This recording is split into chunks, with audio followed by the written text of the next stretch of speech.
Hey folks, MasakoX here. Sometimes the best way to combat against evil or try and level yourself up when things look less inclined to go your way is to simply think your way out of the problem. You see, Bulma, the subject of today's What If story, thought differently one day. Back in the days of the early Dragon Ball, she watched a tournament go down with Goku and his friends in it and had an urge to test her limits and really insert herself into the fold. Stop it! And began to train like her friend, the monkey boy. Dear Kami, you folks really need to stop being such a dirty chap ears. In any case, Bulma chose to develop her skills in the way she knows best. Instead of just relying on martial arts skills and training provided by her constant boyfriend Yamcha, good for him by the way, she also uses her scientific and engineering know-how to make a suit of armor, and then later a mech to aid the team when things get a little dicey. If Bulma trained like Goku, she would leave a mark on everybody. In the last part, we had the beginnings of a working relationship between Bulma and the now AI-based Captain Ginyu. Back in a previous chapter, he had tried to use his Change Now technique, and instead of taking over Bulma's body, or Goku's body ideally, he took over her suit via the speaker system, so she could talk to others. With no mouth though to admit the ability to change back, he was stuck inside that suit forever. He was now no longer a mortal being, but a machine, or at least an AI. They had to come to terms with that, and slowly but surely, the captain began to understand his new lot in life. At least he wasn't dead, and hey, he could live forever now. And after having several confrontations with Vegeta, who was training on Capsule Corp grounds, gravity training, the natural threat of King Cold loomed over Earth, and everybody had to head for Idiot Rock to see what was going on. Then coming to contact with Frieza's pappy, and Bulma unable to help thanks to Vegeta and Ginyu having a bit of an argy-bargy earlier, another suited fellow had arrived on the scene. One that Bulma didn't recognize and yet sported her emblems. Naturally, the boy then proceeded to eviscerate the rest of the Cold Force, leaving nobody left. He also had his own Ginyu in the form of a watch. Questions for right now. Once you've clicked the subscribe button, okay? Goku and Bulma stood around the boy in the rather futuristic and punkish armoured suit. Now she had managed to get up close to get a closer look, Bulma was mesmerised by the intricacies of the armour, despite it having an overall retro aesthetic. Knowing these kind of things inside and out, this looked like a powerful suit.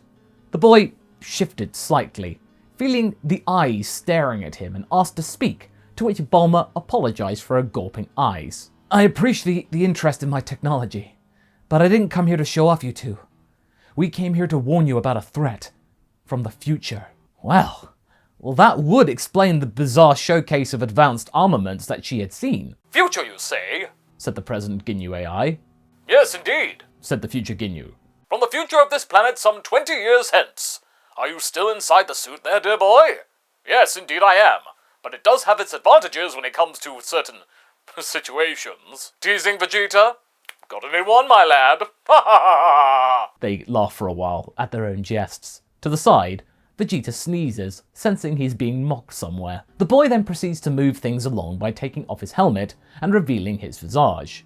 He had black hair tied back in a ponytail to obviously alleviate problems with getting the helmet on and off, with eyes that looked very similar to Bulma's. They had a kind yet solid feel.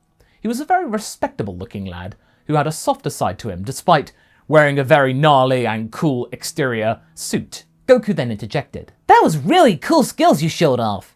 How much of that was the suit and what was you? He said with gusto. The boy, who then revealed himself to be named Kambu after kombucha tea, like how Yamcha is named after Yamcha tea, looks to Goku with a smirk. Actually, it's a 50-50 contribution. You see, my suit doesn't have as good a multiplier as the suits of old. There are limited resources where I'm from. The scum that wrecked our world practically decimated the world's supply chain, making it hard to find existing materials, let alone make new ones. I had no choice but to toughen up on my own, and with the limited assistance we had, that being my father and Gohan. Goku and Bulma then asked, why only them? That's when we hear about the androids and what they did. After hearing everything that had gone down, both of the present party were left reeling. Their world had been taken out by those scoundrels from the Red Ribbon Army, right from under their noses. They had no idea about any of this going down. It could be happening right now. Kanbu then told Bulma that the only way to stop the future happening like it happened with him was to find the location of the androids in this timeline and destroy them with no time to lose. Bulma chuckled. I see what you did there. No time to lose. But Combo wasn't moved. He was very serious, which made Bulma hold her tongue. I'm not joking, Bulma. This needs to end. Now you know. I hope that you're able to either come up with a plan to nip this in the bud, or be ready for when they come, in 3 years. I couldn't save my world, but I hope that by getting involved here, warning you, I can do some good here. Kanbu shook both their hands and said that he would be back sometime to check on things, but he couldn't stay here for long as his world has been left defenseless without him there. With that, Kanbu left, and for a split second, they could spot the time machine in the air, again with her logo on it. Wow, she had managed to make a time machine? There? Amazing! The situation was apparent. They had 3 years from now to figure out either a plan to stop the androids from Jiro's laboratory, or destroy the laboratory and them before they had any chance of coming to the fore. Naturally, the camp was split into 2 factions. One, led by Goku and Vegeta, naturally, wanting the chance to fight these androids, despite Goku being susceptible to a heart virus as warned by Kanbu, to which he was given the subsequent and belated antidote for, and then the other camp, led by Yamcha and Bulma, whom deemed it vital to listen to Kanbu's words and ideally stop Jiro now before any of this could have happened. You see what I'm getting at? What Bulma said in the original? I'm taking that to the next level. She then pointed out something to the bickering Goku and Vegeta. What was that thing Kanbu said? Something about a golden power, Goku nodded. Oh yeah, that's right, Super Saiyan. What about it? Vegeta naturally turned around in shock at this. What? You mean to tell me the legendary Super Saiyan showed up in his timeline? And it wasn't strong enough to stop those tin cans? Vegeta was cursing at this revelation, and the fact that he didn't have this power right now. But Bulma continued over the top of his spitting feathers. You don't have that power, either of you. How do you expect to defeat them if you haven't even got that down? Huh? Goku looked a little sheepish at this, but had to admit, Bulma was right. But that at least settled it with himself. He had an idea. He now knew that there was a new power to find, and that he and Vegeta would have to find it together, quickly. Vegeta was reluctant at first, but with the limited time they had left, he had no choice but to side with the clown for this. This doesn't mean that we are friends or allies. We have to make use of the time we have left. Then Goku hit upon the idea. The idea that he had had later in the story, but it could be handy given the limited time and resources. It can do what? Said Vegeta with a mixture of surprise and disbelief. Do a year's training in a day. It just hit me. I'd completely forgotten about it. All we gotta do is go to the lookout, go inside that chamber for a year or so, and only one day out here will have passed. I couldn't stand it back when I was younger, but now, with you there as well, I feel that we could stick it out. Especially if there's a cool power at the end of it.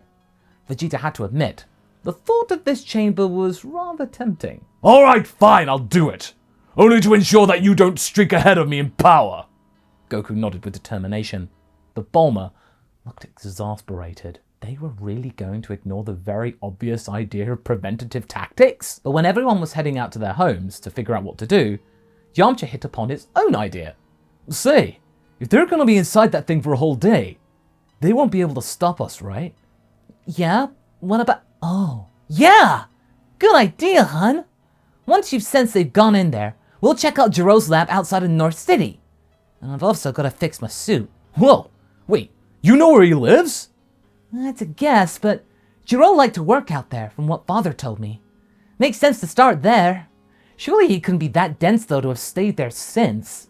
Well, Bulma, you weren't entirely wrong there. A couple of days later, when Goku and Vegeta had begun their training in the Room of Spirit and Time, Bulma and Yamcha used that signal to set out toward North City to find Jiro's lab. However, they were interrupted in getting there by Piccolo, who stopped them from advancing further. So, you're gonna go behind their backs, huh?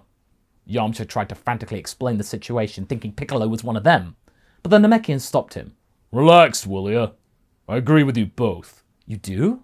Said a surprised Yamcha. After what happened on Namek, sensing Guru died disappointed in our actions, it got to me. If I can help it, I would have it that we take the safest and easiest way out, especially since it's been presented to us already by your son.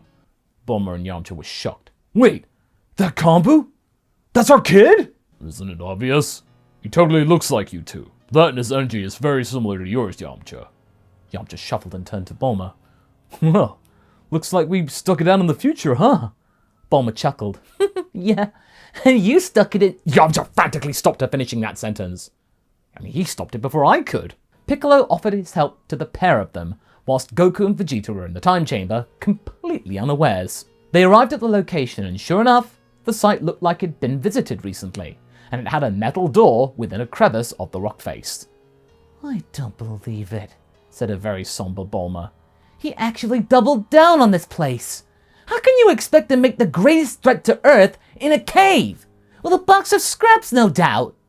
Bulma was ready with her suit, now fully repaired, and Ginyu was also ready to stop this menace. I agree with you, Bulma. If there's a clear and apparent threat to stability, it should be rubbed out. That's what we at the Freezer Force abided by, and that is what we shall do here. And besides, I can't wait to see the look on Vegeta's face when he finds out. I'd rather not think about it. And so, the three of them then just blasted their way into the compound and found a doctor, pre-droidified, building a droid of his own which looked like a fat clown. What is this? Why are you trespassing? Bulma took off her helmet, sensing no immediate threat. Jiro, I know what you're up to. Jiro's face turned from horror to disgust. Ah, the briefs kid. Come to show off your suit, have you? No, I'm here to stop you from taking over the world with your androids. Jiro stopped. How did they know about those things? He didn't mention this to a soul. That's right. We're not going to allow you to get your revenge. We know what happens. We plan on ending it right now. Jiro put down his tools and stepped over to two pods, labeled 17 and 18. I wouldn't be too hasty if I were you. If you come any closer, I'll unleash my greatest creations on you, far more powerful than any of you combined. You will be powerless to stop us from ending you fools, as well as Son Goku. Yamcha nodded. So it's all about Goku, huh? After what he did to the Red Ribbon Army? You still haven't gotten over that?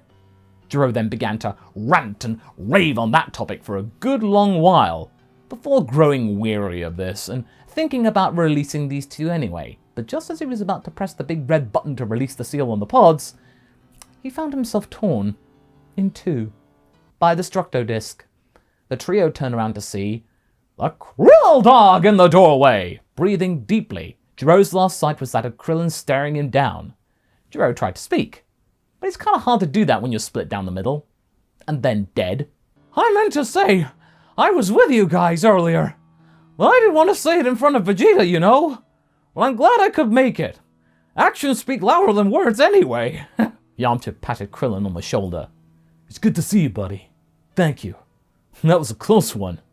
Piccolo then asked what they could do now. Bulma decided to take this opportunity to casually look around the lab, see what Jiro was up to.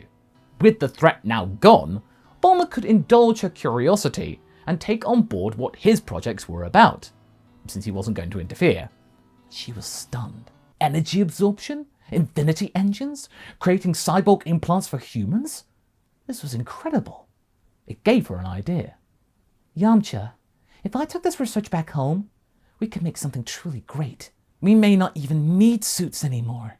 We could upgrade our bodies. Yamcha was nervous, but he did like the idea of them using this tech to their own advantage, rather than just destroying it or leaving it here for anyone else to find. So, you gonna hand carrying all this stuff to Capsule Corp? Said Krillin with gusto. Bulma nodding. Yeah, I'm gonna keep my head down for a while. Not a word to anyone else about this, okay? Yamcha nodded. Well, they don't need to know what we did until later. And besides, it can't hurt for them to get stronger.